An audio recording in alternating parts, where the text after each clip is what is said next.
ವೇದಿಕೆ ಮೇಲಿರ್ತಕ್ಕಂಥ ಎಲ್ಲ ಗಣ್ಯರಿಗೆ ನಮಸ್ಕಾರಗಳು. ನಾಡೋಜ ಡಾಕ್ಟರ್ ಬರ್ಗೂರು ಪ್ರತಿಷ್ಠಾನ ವತಿಯಿಂದ ಇಂದು ಸಿನಿಮಾ ಕ್ಷೇತ್ರದಲ್ಲಿ ಸಾಧನೆ ಮಾಡಿದವರಿಗೆ ಪ್ರತಿ ವರ್ಷ ಪ್ರಶಸ್ತಿ ಕೊಡ್ತಾ ಬಂದಿದ್ದಾರೆ.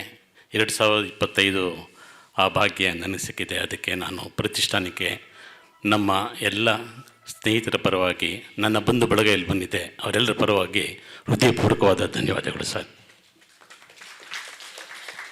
ಇವತ್ತು 2 ವಿಷಯ ಭಾಳ ಪ್ರಮುಖವಾದಂಥ ವಿಷಯ. ಮೊದಲನೇದಾಗಿ ಏನಪ್ಪ ಅಂತಂದರೆ 1972ರಲ್ಲಿ ನಾನು ಮಂಡ್ಯ PES ಕಾಲೇಜಿಂದ ಸೈನ್ಸ್ ಸ್ಟೂಡೆಂಟಾಗಿ ಒಳ್ಳೆ ಮೆರಿಟಲ್ಲಿ ಪಾಸಾಗಿ ಬಂದೆ. ನಮ್ಮಪ್ಪ ಸರ್ಕಲ್ ಇನ್ಸ್ಪೆಕ್ಟ್ರು, ಡಿಸಿಪ್ಲಿನ್ ಇದ್ದರು. ಕಾಲೇಜಿಗೆ ಇಲ್ಲಿ ಅಡ್ಮಿಷನ್ಗೆ ಅಂತ ಕಳಿಸ್ಕೊಟ್ರು. ವಿಶ್ವೇಶ್ವರಯ್ಯ ಇಂಜಿನಿಯರಿಂಗ್ ಕಾಲೇಜಿನಲ್ಲಿ ಅಪ್ಲಿಕೇಶನ್ ತೊಗೊಂಡು ಅಪ್ಲೈ ಮಾಡಿದೆ. ಪಕ್ಕದಲ್ಲಿ LD ಆರ್ಟ್ಸ್ ಕಾಲೇಜಿನಲ್ಲೂ ಯಾಕೆ ಹಾಕ್ಬಾರ್ದು ಅಂತ ಒಂದು ಅಪ್ಲಿಕೇಶನ್ ಹಾಕ್ತೆ. 2 ಕಡೆ ಸೀಟ್ ಸಿಕ್ತು. ಈ ಕಡೆ ಹೋಗ್ಲು ಆ ಕಡೆ ಹೋಗ್ಲು ಅಂತಂದು ಯೋಚನೆ ಮಾಡ್ತಿದ್ದ ಸಂದರ್ಭದಲ್ಲಿ ನನ್ನ ಹೆಚ್ಚಾಗಿ ಕಾಡ್ದಂಥ NCC ನನ್ನ ಗೌರ್ಮೆಂಟ್ ಆರ್ಟ್ಸ್ ಕಾಲೇಜ್ಗೆ ಸೆಳೆದುಬಿಡ್ತು. ಅಲ್ಲಿ ಸೀರಿಯಲ್ ನಂಬರ್ 6 ವಿಶ್ವೇಶ್ವರಯ್ಯ ಕಾಲೇಜಲ್ಲಿ ಸೀಟ್ ಸಿಕ್ಕಿತ್ತು. ಆದರೆ ಆರ್ಟ್ಸ್ ಕಾಲೇಜಿಗೆ ಸೇರಿಕೊಂಡೆ. ಇದು ಒಂದು ಇವತ್ತು ಆ ಕಾಲೇಜಲ್ಲೇ ನಿಂತಿದ್ದೀನಿ. ಇಲ್ಲಿ ನನಗೆ ಎಲ್ಲಕ್ಕಿಂತ ತುಂಬ ಸಂತೋಷ, ಖುಷಿ ಆಗ್ತಿರೋಂಥ 2 ವಿಚಾರ ಏನಂತಪ್ಪ ಅಂತಂದರೆ, ನನ್ನ ಗುರುಗಳು ಶಿಷ್ಯನಿಗೆ ಕೊಡ್ತಾ ಇರ್ತಕ್ಕಂಥ ಸಮಾರಂಭ ಇದು. ಬರ್ಗೂರು ಸಾರು ನನಗೆ ಇಲ್ಲಿ ಲೆಕ್ಚರ್ ಆಗಿ ಬಂದಿದ್ದರು. ಆದರೆ ಅವರು ನನ್ನ ಕ್ಲಾಸ್ ತಗೊಳ್ತಾರಲ್ಲ, ನಾನು ಬೇರೆ ಸೆಕ್ಷನಲ್ಲಿದ್ದೆ. ಹಾಗಾಗಿ ಎಲ್ಲಿ ಅವರು ನಮ್ಮ ನಂಟು ಹೆಚ್ಚಿದಾಯಿತು ಅಂತಂದರೆ, ನನಗೆ NCCನಲ್ಲಿ ಹೆಚ್ಚು ಸಾಧನೆ ಮಾಡಬೇಕು ಅಂತ ಯೋಚನೆ ಮಾಡಿದಾಗ ಭಾಳಷ್ಟು 2 ಕಾಲೇಜ್ಗೂ ನಾನು ಬೆಟಾಲಿಯನ್ ಸೀನಿಯರ್ ಆಫೀಸರ್ ಆಗಿ ಕೆಲಸ ಮಾಡಿದೆ. ಇಲ್ಲಿ 3 ವರ್ಷದಲ್ಲಿ ನನಗೆ ಡಿಸಿಪ್ಲೀನು, ಶಿಸ್ತು, ಒಂದು ವೃತ್ತಿ ಧರ್ಮ ಏನು ಅಂತ ಕಲಿಸ್ಕೊಟ್ಟರು ಅಂದರೆ ಪ್ರೊಫೆಸರ್ T. ಶಿವಣ್ಣವರು NCC ಆಫೀಸರ್ ಆಗಿದ್ದರು. ನನಗೆ ನಾಟಕದ ಬಗ್ಗೆ ಅಷ್ಟು ಒಲವಿಲ್ಲದೆ ಇರುವಂಥ ದಿನಗಳಲ್ಲಿ ನಾಟಕಕ್ಕೆ ಸೆಳೆತಕ್ಕೆ, ನಾಟಕದ ಭೂಮಿಗೆ, ರಂಗಭೂಮಿಗೆ ನನ್ನ ಕಳಿಸ್ಕೊಟ್ಟವರು, ಅದಕ್ಕೆ ಪಾದಾರ್ಪಣೆ ಮಾಡಿದವರು ಬರ್ಗೂರು ಸಾರು. 73ರಲ್ಲಿ ನಾವು ಉಳ್ಳಾಳ್ ಶೇಡಿ ಒಂದು ನಾಟಕ ಎಂಟ್ರಿ ಕೊಟ್ಟಿದ್ದರು ಬರ್ಗೂರು ಸಾರು, ಭ್ರಮೆ ಅಂತ ನಾಟಕನ. ಆ ನಾಟಕಕ್ಕೆ ನನಗೆ ಒಂದು ಪಾತ್ರಕ್ಕೆ ಆಯ್ಕೆ ಮಾಡ್ಕೊಂಡಿದ್ದರು. ಆ ನಾಟಕ ಉಳ್ಳಾಳ್ ಶೇಡಿ ಕಲಾಕ್ಷೇತ್ರದಲ್ಲಿ ಶೋ ಆಯಿತು. ಅಲ್ಲಿ ಅವತ್ತು ಜ್ವರ ಹೋದೆ. ಸಾರು ಕೇಳಿದ್ರು, ಯಾಕೆ ಶೋದ್ರಿ ಅಂದರು. ಇಲ್ಲ ಸರ್, ಸ್ವಲ್ಪ ಜ್ವರ ಬಂದಿದೆ ಅಂದರು. ಮಲಗಿರಿ ನೀವು ಅಂತ ಹೇಳಿದ್ರು. ಕಲಾಕ್ಷೇತ್ರದಲ್ಲಿ ಒಂದು ಜಾಗದಲ್ಲಿ ಮಲಿಕೊಂಡಿದ್ದೆ. ಸ್ವಲ್ಪ ಹೊತ್ತು ಬಿಟ್ಕೊಂಡು ಅವರೇ ಹೋಗಿ ಜ್ವರದೊಂದು ಟ್ಯಾಬ್ಲೆಟ್ಸ್ ತಂದು ಕೊಟ್ಟು ಕುಡಿಸ್ಬಿಟ್ಟು ಮಲಗಿಸ್ತಾರೆ ನನಗೆ. ಸಾರ್ಗೆ ಜ್ಞಾಪಕ ಏನಂಗೆ ಗೊತ್ತಿಲ್ಲ ನನಗೆ. ಸೊ ಆ ಜ್ವರದಲ್ಲೂ ಕೂಡ ನಾಟಕ ಮಾಡೋದು, ಭ್ರಮೆ ಅಂತ ನಾಟಕ ಅದು. ಆಗಲಿಂದ ಕಲಾಕ್ಷೇತ್ರಕ್ಕೆ ಒಂದು ಸಾರಿ ಮೆಟ್ಲತ್ತರೆ ಅದರ ಕತೆ ಮುಗೀತು. ಆ ರಂಗಭೂಮಿ ಸೆಳೆತ ಬೇರೆನೇ ಆಗುತ್ತೆ. ಹಾಗಾಗಿ ರಂಗಭೂಮಿ ಅವರಿಗೆ ಅಲ್ಲಿಂದ ನನ್ನ ಜರ್ನಿ ಶುರುವಾದಿತ್ತು. ನಾನು ಮಾಡಿದಂಥ NCCನಲ್ಲಿ 1975ನಲ್ಲಿ Karnataka and Goa ಡೈರೆಕ್ಟ್ರಿಗೆ contingent commander ಆಗಿ ನಾನು ಸೆಲೆಕ್ಟ್ ಆದೆ. ನಾನು ರಿಪಬ್ಲಿಕ್ ಡೇ ಪರೇಡ್ಗೆ ಡೆಲ್ಲಿ ಪಾರ್ಟಿಸಿಪೇಟ್ ಮಾಡಿದೆ ನಾನು ಕಂಟಿಜೆಂಟ್ ಕಮಾಂಡರ್ ಆಗಿ. ಸೊ ಅದಾದ ನಂತರ ನಾನು ಪೊಲೀಸ್ ಆಫೀಸರ್ ಆಗ್ತೀನೋ, ಮಿಲಿಟ್ರಿ ಆಫೀಸರ್ ಆಗ್ತೀನೋ ಅಂತ ಏನೇನು ಯೋಚನೆ ಮಾಡ್ತಿರ್ಬೇಕಾದ್ರೆ, ಆದರೆ ನನ್ನ ಆಯ್ಕೆನೇ ಬೇರೆ ಇತ್ತು, ಆದ್ಯತೆ ಬೇರೆ. ಸ್ಪೋರ್ಟ್ಸ್ ಕೋಟಾ ಬ್ಯಾಕ್ಗ್ರೌಂಡ್ ಎಲ್ಲ ಅಚೀವ್ಮೆಂಟ್ ಇತ್ತು ಅಂತ ಡೈರೆಕ್ಟರ್ ನನಗೆ ಫುಡ್ ಕಾರ್ಪೊರೇಷನ್ ಆಫ್ ಇಂಡಿಯಾಗೆ ಸ್ಪೋರ್ಟ್ಸ್ ಆ್ಯಂಡ್ ರೀಜನಲ್ ಕಂಟ್ರಿ ಸೆಕ್ರೆಟರಿಯಾಗಿ ನಾನು ಡೈರೆಕ್ಟಾಗಿ ಅಪಾಯಿಂಟ್ ಆದೆ. 8 ವರ್ಷಗಳ ಅಲ್ಲಿ ಸರ್ವಿಸ್ನಲ್ಲಿ ಭಾಳಷ್ಟು ವರ್ಕ್ ಮಾಡಿದ್ರು ಕೂಡ ಯಾಕೋ ಏನು ಯಾವುದೇ ಥರದಲ್ಲಿ ಅಷ್ಟು ಅಚೀವ್ಮೆಂಟು ಅಥವಾ ಏನು ಸಾಧನೆ ಆಗ್ತಿಲ್ಲ ಅಂತ ಯೋಚನೆ ಮಾಡ್ತಿರ್ಬೇಕಾದ್ರೆ ನನಗೆ ಸಿಕ್ಕಿತ್ತು ವಾರ್ತಾ ಇಲಾಖೆಯಲ್ಲಿ ಸಂಗೀತ ನಾಟ್ಯ ವಿಭಾಗದಲ್ಲಿ ಕಲಾವಿದನಾಗಿ ಆಯ್ಕೆ ಆದೆ. ಬಹುಶಃ ನಾನು ಆ ರೀತಿ ರಂಗಭೂಮಿಯಲ್ಲಿ ಎಷ್ಟು ಸಾಧನೆಯೂ ಮಾಡಿರಲಿಲ್ಲ, ಮತ್ತೊಂದು ಇರಲಿಲ್ಲ. ಬೇರೆ ಬೇರೆ ಕಾರಣಕ್ಕೆ ಇದರಲ್ಲಿ ನಾನು ಆಯ್ಕೆಯೂ ಆದೆ. ನಾನು ಆಯ್ಕೆ ಆದಮೇಲೆ ವಾರ್ತಾ ಇಲಾಖೆಗೆ 84ರಲ್ಲಿ ನನ್ನ ಎಂಟ್ರಿಯಲ್ಲಿ 84ರಲ್ಲಿ ಬಂದು ಹೊಸದರಲ್ಲಿ ನಮ್ಮ ಆಫೀಸ್ನಲ್ಲಿ ಬೇರೆ ಬೇರೆ ಕಾರಣಕ್ಕೆ, ಏಕೆಂದರೆ ದೊಡ್ಡ ಕಲಾವಿದರು ಉಮಾಶಿಯವರು ಕೂಡ ಅಲ್ಲಿ ಇಂಟ್ರ್ಯೂಗೆ ಬಂದಿದ್ದರು, ಆಯ್ಕೆ ಆಗಿರಲಿಲ್ಲ. ನಾವುಗಳು, ನಾನು, ಅಮರ್ ನಾರಾಯಣ್ ಅವರೆಲ್ಲ ಒಂದು 4-5 ಜನ, ಆಮೇಲೆ ಕಪ್ಪಣ್ಣ ಸರ್ ಇಲ್ಲೇ ಇದ್ದಾರೆ, ಅವರು, ನಾವು ಎಲ್ಲ 4 ಜನ ಸೀನಿಯರ್ ಆರ್ಟಿಸ್ಟಾಗಿ ಎಲ್ಲ ಆಯ್ಕೆ ಆಗಿತ್ತು. ಅಲ್ಲಿ ಬಂದ ಮೇಲೇ ಒಂದು ಪ್ರಪಂಚ, ಸಂಸ್ಕೃತಿ, ಮತ್ತೊಂದು ಇದೊಂದು ಏನು ಅನ್ನೋದೆಲ್ಲ ಕಲ್ತಿದ್ದಾನೆ ವಾರ್ತಾ ಇಲಾಖೆಯಿಂದ. ವಾರ್ತಾ ಇಲಾಖೆಯಲ್ಲಿ ಒಂದು ಸಂಗೀತ ನಾಟಕ ವಿಭಾಗ ಎಷ್ಟು ಶ್ರೇಷ್ಠವಾಗಿತ್ತು ಅಂತಂದರೆ, ಎಷ್ಟು ಉತ್ಕಟದಲ್ಲಿತ್ತು ಅಂತಂದರೆ, ಯಾವ ಮಟ್ಟದಲ್ಲಿತ್ತು ಅಂದರೆ ಆ ದಿನಗಳಲ್ಲಿ ಅಂತಂದರೆ, ನಾವು ತಿಂಗಳಿಗೆ 10 ದಿವಸ 15 ದಿವಸ ನಾಟಕ ಮಾಡಬೇಕಾಯಿತು. ನಾಟಕ ಮಾಡಾದ್ಮೇಲೆ ಯಥ ಪ್ರಕಾರ ಆಫೀಸಲ್ಲಿ ಇರ್ತಿದ್ದೋ ಏನು ಕೆಲಸ ಇರ್ತಿರಲಿಲ್ಲ. ಇಲ್ಲ ಅರಳು ಮರಕ್ಕೆ ನಿಂತ್ಕೊಳ್ತಿದ್ರು, ಕಪಾಡಲ್ಲಿ ಹೇಳ್ತಾರೆ ಅಲ್ಲೋಗಿ ನಿಂತ್ಕೊಳ್ತಿದ್ದ, ಅಲ್ಲಿ ಒಲಂಪೋಸಲ್ಲಿ ಕುಳಿತುಕೊಳ್ತಿದ್ದೋ.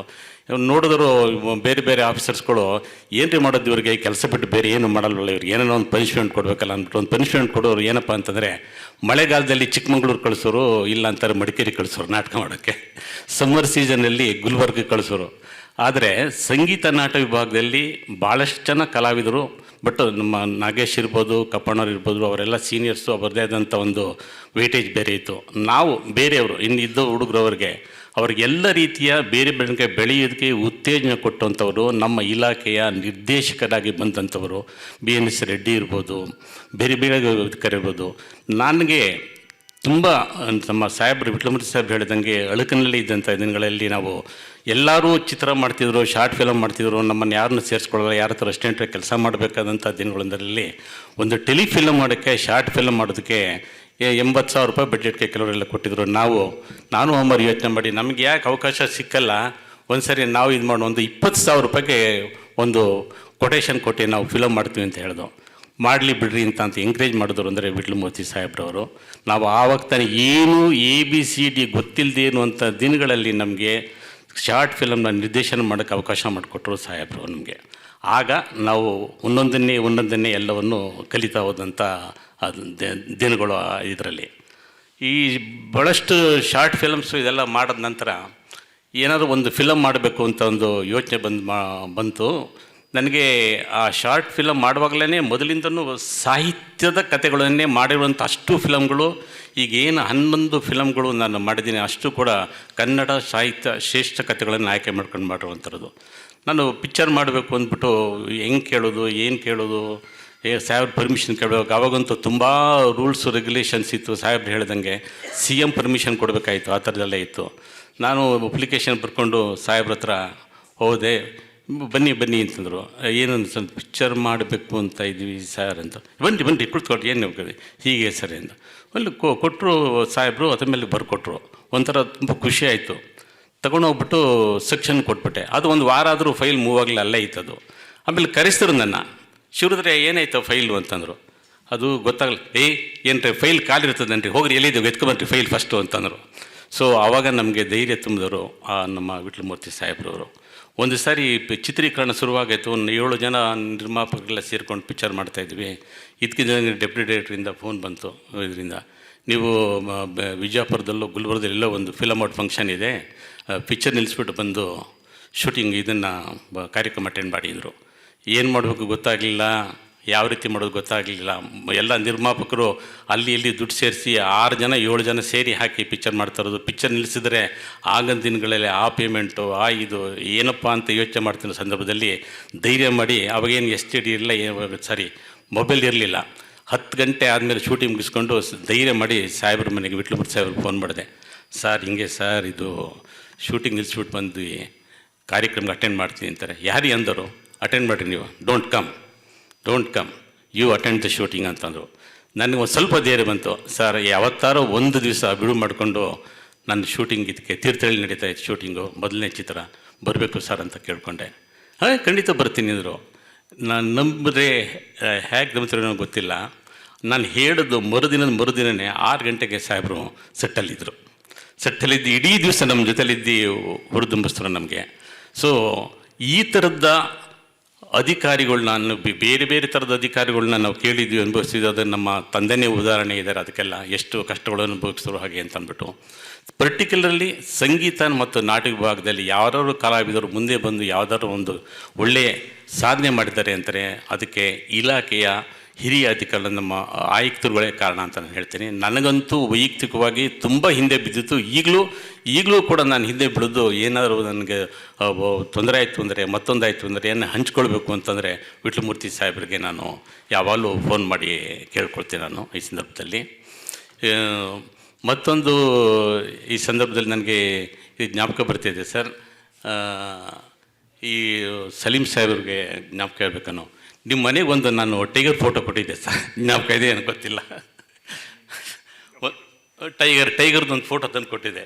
ಗೊತ್ತಿಲ್ಲ ಯಾರು ನಿಮ್ಗೆ ಕೊಡಬೇಕಾಯ್ತು, ನನಗೆ ಹೇಳಿದ್ರು, ನಾನು ಅದನ್ನು ದೊಡ್ಡದೊಂದು ಮಾಡಿಸ್ಕೊಂಡು ಕೊಟ್ಟಿದ್ದೆ. ಭಾಳ ಇಷ್ಟಪಟ್ಟಿದ್ರಿ ಅದು ಫೋಟೋ. ತಮ್ಮನಿಗೆ ನಾನು ತಂದು ಕೊಟ್ಟಿದ್ದೆ ಇದರಲ್ಲಿ ಇದ್ದಾಗ. ಸೊ ಬರ್ಗೂರು ಸರ್ ಅವರು ನನ್ನ ಎಲ್ಲ ಪಿಕ್ಚರ್ಗಳು ನೋಡಿದ್ದಾರೆ. ಏನಾದರೂ ಸಣ್ಣ ಪುಟ್ಟ ಸಮಸ್ಯೆ ಆಯಿತು ಅಂತಂದರೆ ಬರ್ಗೂರು ಸರ್ನ ನಾನು ಹೋಗಿ ಕೇಳ್ಕೊಳ್ತೀನಿ, ಯಾವುದೇ ಇದಾಯಿತು ಅಂತಂದರೆ. ಸೊ ನನಗೆ ಗೊತ್ತಿಲ್ಲ ಯಾವ ರೀತಿ ಒಂದು ಪ್ರಶಸ್ತಿ ಬಂದಾಗ ನಾನು ಕಣ್ಮುಚ್ಕೊಂಡು ಜ್ಞಾಪಕ ಮಾಡ್ಕೊಂಡು ಯೋಚನೆ ಮಾಡೋದೇನಪ್ಪ ಅಂತಂದರೆ, ಎಷ್ಟು ಮಟ್ಟಿಗೆ ಈ ಪ್ರಶಸ್ತಿಗೆ ನಾನು ಅರ್ಹನಾಗಿದ್ದೀನಿ. ಒಂದು ಸಾರಿ ಕಣ್ಮುಚ್ಕೊಂಡು ನೋಡ್ಕೊಂಡಾಗ ಏನೂ ಮಾಡಿಲ್ಲ, ಏನೂ ಮಾಡಬೇಕಂತ ಬೇಕಾಗಿದೆ, ಏನೋ ಕೊರತೆ ಕಾಣ್ತಾ ಇದೆ, ಯು ನೀಡ್ ಸಮಥಿಂಗ್ ಅಂತ ನನ್ನ ಪ್ರತಿ ವರ್ಷ ಕಾಡ್ತಾ ಹೋಗ್ತದೆ. ನನಗೆ ಸುರೇಶ್ ಸರ್ ನನ್ನ ಶೂಟಿಂಗ್ ನಡೀತಾ ಇತ್ತು ಈಗ ರೀಸೆಂಟಿಗೆ, ಅಲ್ಲಿ ಇದು ನಿಮಗೆ ಪ್ರಶಸ್ತಿ ಬಂದಿದ್ದಾಗ ಅಂತ ಅಂದಾಗ ಎಷ್ಟು ಖುಷಿ ಆಯಿತು ಅಂದರೆ ನಾನು ಹೇಳ್ಕೊಳ್ಳೋಕ್ಕೂ ಆಗಲಿ, ಅಷ್ಟು ಸಂತೋಷ ಆಯಿತು. ಹೇಗೆ ನನ್ನ ಕನ್ಸಿಡರ್ ಮಾಡಿದ್ರು ಅಂತ ಅಂದ್ಬಿಟ್ಟು. ಸೊ ಪ್ರತಿ ವಿಚಾರದಲ್ಲೂ ನನಗೆ ಎಲ್ಲ ಥರದಲ್ಲಿ ಎನ್ಕರೇಜ್ ಮಾಡ್ಕೊಂಡಿದ್ದೀರಿ ಸರ್. ಬರ್ಗೂರು ಸರ್ ನನಗೆ ಅಂಕಲ್ ಗುರುಗಳು. ಈ ಒಂದೇ ಕಾಲೇಜ್ನಲ್ಲಿ, ಇದೇ ಕಾಲೇಜಲ್ಲಿ ಓದೋ ನಾನು ನನಗೆಲ್ಲ ರೀತಿ ಪ್ರೋತ್ಸಾಹ ಮಾಡ್ಕೊಂಡಿದ್ದೀರಿ ಸರ್. ನಿಮಗೆ ತುಂಬ ಹೃದಯವಾದ ಧನ್ಯವಾದಗಳು. ಮತ್ತು ಈ ಸಂದರ್ಭದಲ್ಲಿ ನಾನು ಮುಖ್ಯವಾಗಿ ನೆನೆಸ್ಕೊಳ್ಬೇಕಾಗಿರೋದು ಅಂದರೆ, ನಾನೊಂದು ಶಾರ್ಟ್ ಫಿಲಮು ಮತ್ತೊಂದು ಫಿಲಮ್ ಫೀಲ್ಡಿಗೆ ಮತ್ತೊಂದು ಬರೋಕ್ಕೆ ಮುಖ್ಯ ಕಾರಣಕರ್ತರು ನನ್ನ ಅಣ್ಣ. ಇಲ್ಲಿ ಬಂದಿದ್ದಾರೆ ಶಿವಲಿಂಗಯ್ಯ ಅವರೇ. ನಾನೊಂದು ಟೆಲಿಫಿಲಮ್ ಮಾಡಬೇಕಣೋ, ಶಾರ್ಟ್ ಫಿಲಮ್ ಮಾಡಬೇಕಣೋ ದೂರದರ್ಶನಕ್ಕೆ ಅಂತ ಕೇಳ್ಕೊಂಡಾಗ, ಅವರ ಬ್ಯಾಂಕ್ ಸ್ನೇಹಿತರ ಜೊತೆ ಸೇರಿಕೊಂಡು ಒಂದಷ್ಟು ದುಡ್ಡು ಕೊಟ್ಟು ಒಂದು ಮೊದಲನೇ ಸರಿ ಕ್ಲಿಕ್ ಕೊಟ್ಟ ಕಿಕ್ಕನ್ನು ಶಾರ್ಟ್ ಫಿಲಮ್ ಮಾಡಿದೆ ನಾವು. ಅದು ಹೇಗಾಗಿತ್ತು ಅಂತಂದರೆ, ಅದು ನನಗೆ ಕಿಕ್ ಕೊಡಲಿಲ್ಲ, ಭಾಳ ಕ್ಲಿಕ್ ಆಯಿತು. ನನಗೆ ಯಾವುದೇ ಫಿಲಮ್ ತೊಗೊಂಡೋದ್ರು ದೂರದರ್ಶನದಲ್ಲಿ ಕೂಡಲೇ ಟೆಲಿಕಾಸ್ಟ್ ಮಾಡ್ತಿದ್ರು. ಕಾರಣ ಇಷ್ಟೇ, ನಾನು ಆಯ್ಕೆ ಮಾಡಿಕೊಂಡ ಕಥೆಗಳು ಎಲ್ಲ ಕನ್ನಡದ ಶ್ರೇಷ್ಠ ಕಥೆಗಳಾಗಿದ್ದವು ಆ ದಿನಗಳಲ್ಲಿ. ಮತ್ತು ಈ ಸಂದರ್ಭದಲ್ಲಿ ಇಂಥ ಒಂದು ಪ್ರತಿಷ್ಠಿತ ಜಾಗದಲ್ಲಿ ಒಂದು ಪ್ರಶಸ್ತಿ ಸ್ವೀಕಾರ ಮಾಡೋದಕ್ಕೆ ಇದಕ್ಕೆ ಎಲ್ಲ ರೀತಿಯಾದಂಥ ಮುಖ್ಯ ಕಾರಣಕರ್ತರು ನನ್ನ ತಂದೆ ತಾಯಿಗಳು. ನನ್ನ ತಂದೆ ರಿಟೈರ್ಡ್ ಸರ್ಕಲ್ ಇನ್ಸ್ಪೆಕ್ಟ್ರು. ಅವ್ರು ಕಲಿಸಿದಂಥ ಡಿಸಿಪ್ಲಿನು, ತಂದೆ ತಾಯಿ ಹೇಳ್ಕೊಂಡ ಡಿಸಿಪ್ಲಿನು ಈಗಲೂ ಕೂಡ ನಾನು ನನ್ನ ಸ್ನೇಹಿತರು ಹೇಳ್ಕೊಳ್ಳೋದು ಅಷ್ಟೇ, ನಾನು ಯಾರು ತಾನು ಮಾಡ್ಕೊಳ್ಳೋದು ಅಷ್ಟೇ. ವಹಿಸ್ಕೊಂಡ ಕೆಲಸನ ಪ್ರೀತಿಪೂರ್ವಕವಾಗಿ ಗೌರವಪೂರ್ವಕವಾಗಿ ಋತು ಧರ್ಮವಾಗಿ ನೋಡಬೇಕು ಅಂತ ಅನ್ನೋದು, ಅದನ್ನು ಕಲಿಸ್ಕೊಟ್ಟದ್ದು ಗೌರ್ಮೆಂಟ್ ಆರ್ಟ್ಸ್ ಕಾಲೇಜು. ಆ ಡಿಸಿಪ್ಲಿನನ್ನು ನಾನು ಕಲಿಸ್ಕೊಟ್ಟದ್ದು ಗೌರ್ಮೆಂಟ್ ಆರ್ಟ್ಸ್ ಕಾಲೇಜು. ಅದಕ್ಕೆ ಮುಖ್ಯ ಕಾರಣಕರ್ತರು ಪ್ರೊಫೆಸರ್ ಟಿ ಶಿವಣ್ಣ. ನನಗೆ NCCಲಿ ಅವ್ರು ಕಳಿಸಿದ ಡಿಸಿಪ್ಲಿನ್ ಇವತ್ತಿಗೂ ಕೂಡ ನಾನು ಅದನ್ನು ಮೇಂಟೈನ್ ಮಾಡ್ತಾಯಿದ್ದೀನಿ. ಮತ್ತು ಇಲ್ಲಿ ನನಗೆ ಪ್ರಶಸ್ತಿ ಕೊಟ್ಟದಕ್ಕೆ ಮತ್ತೊಮ್ಮೆ ನನ್ನ ಫ್ಯಾಮಿಲಿ ಬಂಧು ಬಳಗದ ಪರವಾಗಿ ತುಂಬ ಹೃದಯವಾದ ಧನ್ಯವಾದಗಳನ್ನ ಹೇಳ್ತೀನಿ ಸರ್. ನಮಸ್ಕಾರ.